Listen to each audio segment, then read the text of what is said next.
Nurse Elise Cartwright had held more frightened newborns than she could count during her 6 years in Fairview General's NICU, but she'd never once expected to be the reason a decorated SEAL captain sank to his knees in the middle of a hospital corridor. Elise worked nights in the neonatal intensive care unit, 34 years old, steady-handed and soft-spoken in the specific way that made anxious parents trust her within minutes of meeting her. She rarely spoke about her own life outside the hospital. She kept her focus entirely on the small, fragile patients under her care and on the families orbiting them in various states of exhaustion and fear. Baby Josephine Reyes arrived in her unit 11 days before her father did. She'd been born 6 weeks early, her mother dying from complications during delivery, a tragedy that had left the infant in the NICU's care while her father, Captain Marcus Reyes, remained overseas on a deployment he couldn't leave early, communication restricted, timelines uncertain, the Navy's bureaucracy moving slower than any grieving father could bear. "He doesn't even know yet," the social worker told Elise during the second week, voice heavy with the particular sorrow of delivering news nobody wanted to carry. "They're trying to get word to him, but with his unit's operational security, it's taking time. She might be a month old before he ever sees her." Elise, hearing this, made a quiet, private decision that had nothing to do with her official duties and everything to do with something she couldn't fully name. She began staying late. Josephine, small and fragile in her incubator, cried during the transitions between shifts, during the quiet hours when the unit's other nurses were stretched thin across a dozen other fragile lives. Elise, off the clock more nights than not, found herself in the rocking chair beside the incubator anyway. Josephine's tiny body curled against her chest, her own heartbeat becoming the only steady rhythm the infant had ever consistently known. "You don't have to do this," Miriam, the unit's charge nurse, told her one night, finding Elise still there 2 hours past her shift's end. "Nobody's going to fault you for going home." "I know," Elise said, not looking up from the small, sleeping face against her shoulder. "I want to be here." "She's not your responsibility," Miriam said gently. "She doesn't have anyone else's arms right now. That makes her exactly my responsibility, whether it's in the job description or not." Word of Elise's quiet, consistent presence spread slowly through the unit over the following weeks, staff arriving for shifts to find her already there, sometimes staying until dawn, holding a baby who had no mother to hold her and a father a world away, unable to. "I've seen a lot of nurses go above and beyond. I've never seen anything quite like this." Josephine grew steadily stronger under the hospital's care, her vital signs improving week by week, her tiny body gradually filling out the way premature infants do when everything finally goes right. Through all of it, Elise remained a constant presence, arriving early, staying late, her own life quietly rearranging itself around a child who wasn't hers by any measure, except the one that mattered most in that unit's daily reality. Captain Marcus Reyes received word of his wife's death and his daughter's premature birth during his 14th week of deployment. The news arriving through the specific, devastating channels the military used for exactly this kind of catastrophic personal loss.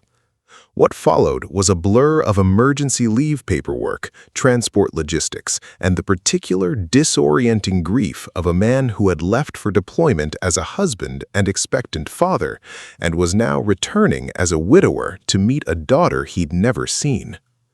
He arrived at Fairview General on a Tuesday evening, still in uniform, having come directly from the airport without stopping anywhere else, his hands shaking slightly as he approached the NICU's doors after 17 hours of travel and considerably longer than that of unprocessed grief.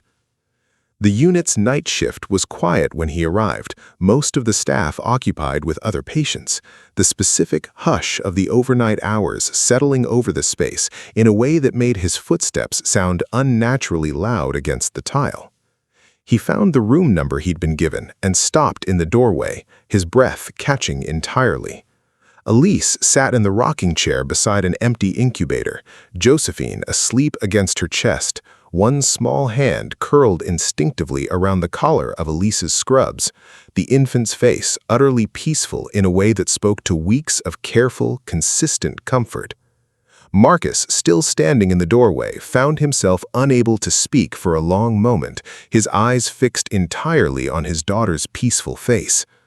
"She's beautiful," he said, finally, his voice breaking slightly.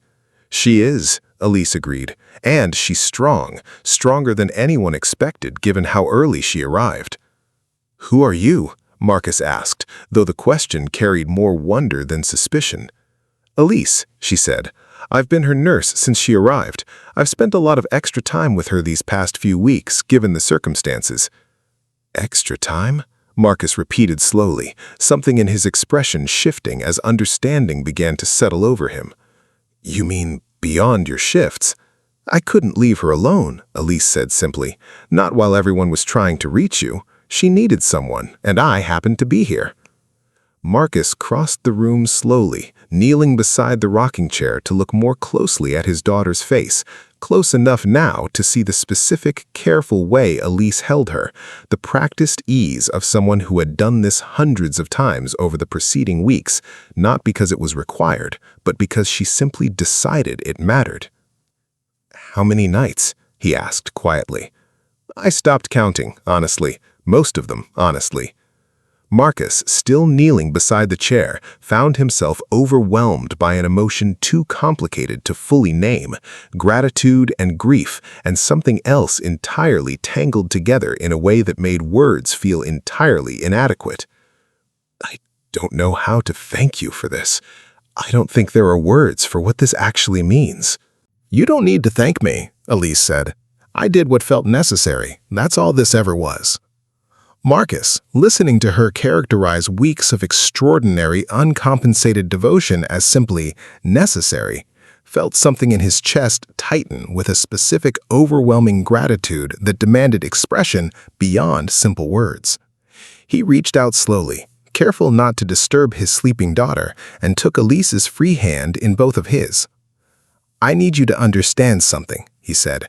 "In my line of work, we have a specific tradition. When someone does something for your family that goes beyond anything reasonable to ask, beyond anything a person owes you, there's a way we acknowledge that. It's not really about words, it's about action, about making sure that person understands exactly what they mean to you going forward." "Elise, you really don't need to." "Please," he said, "let me finish." Elise fell silent, watching him with careful attention. "I want to ask you something," Marcus said, his voice steady despite the emotion clearly running beneath it. "Not tonight, not as a decision you need to make right now, but I'd like you to consider being part of Josephine's life, formally, beyond your role here in this hospital. Her godmother, if you're willing.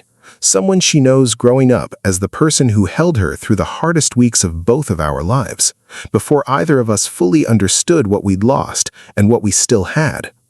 Elise, caught entirely off guard by the request, felt her own composure waver for the first time in weeks of careful, deliberate steadiness. "Captain, I'm just her nurse. I did what anyone in my position should have done." "That's not true," Marcus said, his voice carrying a specific, unshakable conviction. "I've served with a lot of people. I know exactly what genuine devotion looks like versus what's simply required. What you did here, staying nights that weren't yours to stay, holding a child who wasn't yours to hold, simply because she needed someone and you refused to let that need go unmet, that's not something anyone should have done. That's something extraordinary that you chose to do, repeatedly, without expecting anything in return." Josephine, stirring slightly in her sleep, settled again against Elise's chest, the small, unconscious gesture of trust settling the room into a specific, weighted silence. "I'd be honored," Elise said, her voice carrying an emotion she rarely allowed herself to show during working hours. Marcus, still kneeling beside the chair, allowed himself a small, genuine smile through the visible grief still etched across his features. "Then it's settled. Whatever else happens from here, whatever this recovery looks like for both of us, you're part of her life now, permanently." Over the following days, as Josephine's condition continued improving and her eventual discharge became a realistic possibility, Marcus remained a constant presence in the NICU, learning the rhythms of his daughter's care alongside Elise, absorbing everything she could teach him about the specific, careful attention a premature infant required. "You'll need to watch her feeding schedule closely for the first few months," Elise told him during one of their sessions, demonstrating the proper technique for holding Josephine during bottle feeding. "She tires easily still, even though she's gained considerable strength."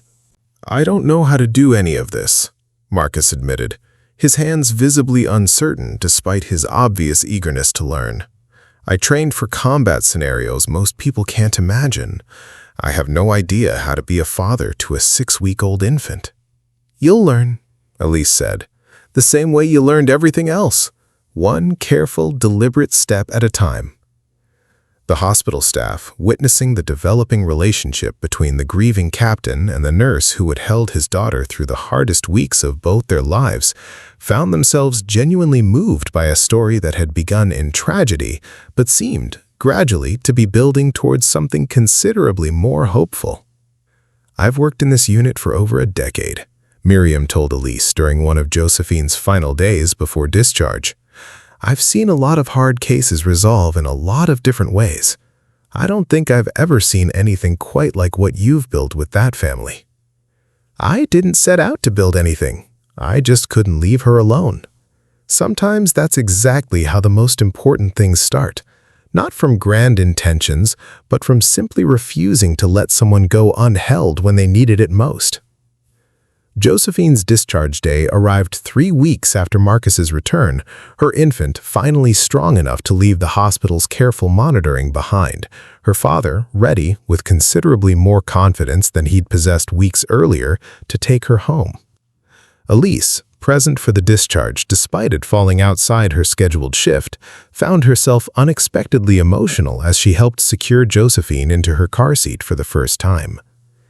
"This isn't goodbye," Marcus said, watching her carefully fasten the final strap. "I need you to understand that clearly. This is the beginning of something, not the end of it." "I know," Elise said, though her voice carried the specific, complicated weight of someone who had grown deeply attached to a child who was technically never supposed to be hers to love this completely. "I mean it," Marcus said.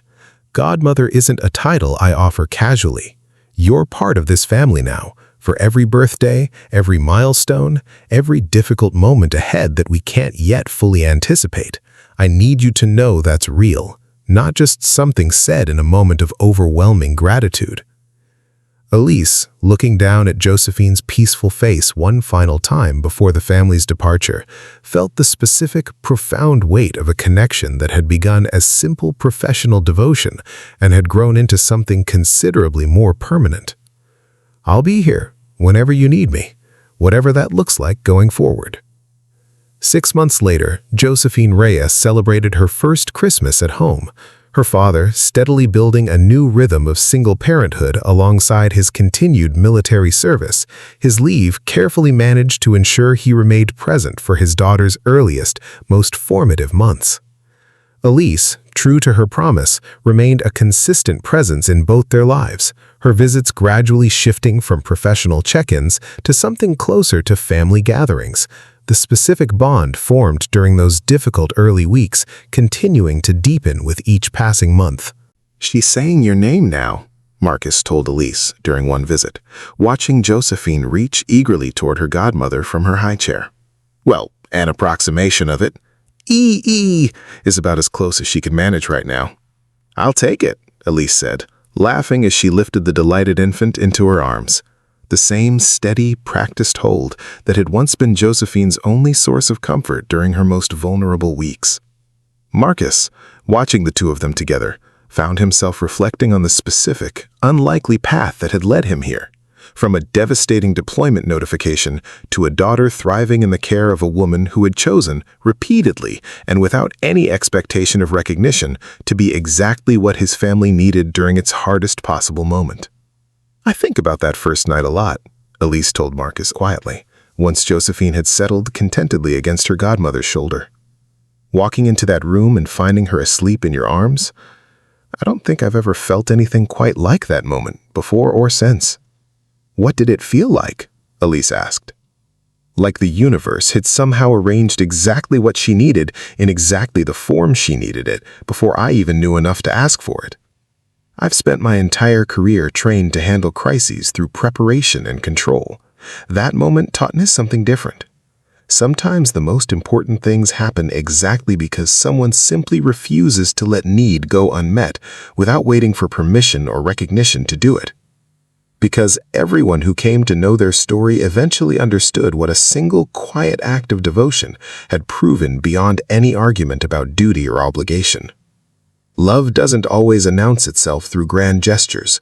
Sometimes it simply shows up, night after night, in a rocking chair beside an incubator, refusing to leave a child unheld. The families we build aren't always defined by blood alone, but by who chooses to stay present during the moments that matter most. Gratitude, when it's real, doesn't fade once the crisis passes. It deepens into something permanent, woven into every birthday and milestone that follows. And sometimes the most unthinkable, extraordinary response to profound kindness is simply this: refusing to let that kindness ever be temporary again. The end. This story is fictional and created for entertainment purposes only.